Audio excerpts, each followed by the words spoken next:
আসসালামু আলাইকুম। কেমন আছেন সবাই? আশা করি সবাই ভালো আছেন। আলহামদুলিল্লাহ আমিও ভালো আছি। আজকে আপনাদের সাথে শেয়ার করব ফুলকপি আলু দিয়ে শিং মাছ রান্না। শিং মাছ পরিষ্কার করা একটা ঝামেলা। যাই হোক, আমি শিং মাছটাকে কেটে কুটে এইভাবেই পরিষ্কার করে নিয়েছি।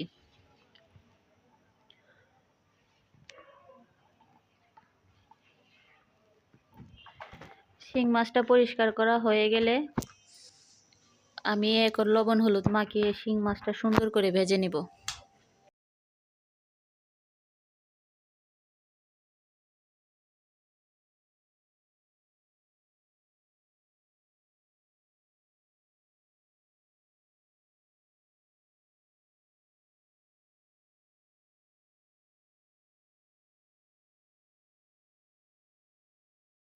শিং মাছটা সুন্দর করে উল্টে পাল্টে ভেজে আমি উঠিয়ে নিলাম।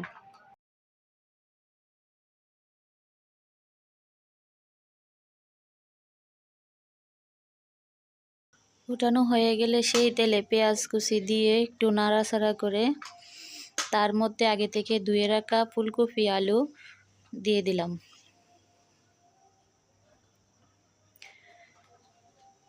মরিচের গুঁড়া, হলুদ গুঁড়া, ধনিয়া গুঁড়া, কয়েকটা চিরা কাঁচা মরিচ দিয়ে সুন্দর করে নেড়ে মিশিয়ে নিলাম।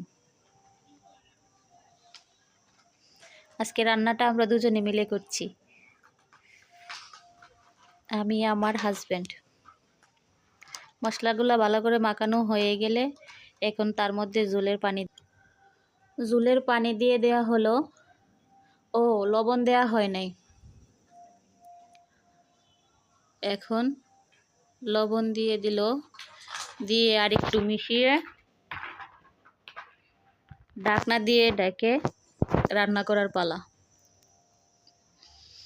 ঝোলের বলক চলে আসছে, এখন তার মধ্যে শিং মাছগুলো দিয়ে দিল, দিয়ে একটু নেড়ে চেড়ে মিশিয়ে আবারও ঢাকনা বন্ধ করে রান্না করার পালা। মাঝারি আছে 5-7 মিনিট রান্না করলে হয়ে গেল শিং মাছ দিয়ে ফুলকপি আলুর ঝোল। দেখুন, মাশাআল্লাহ, দেখতে কত সুন্দর হয়েছে, খেতেও ঠিক ততটাই ভালো হয়েছে। ট্রাই করতে পারেন, আশা করি ভালো লাগবে।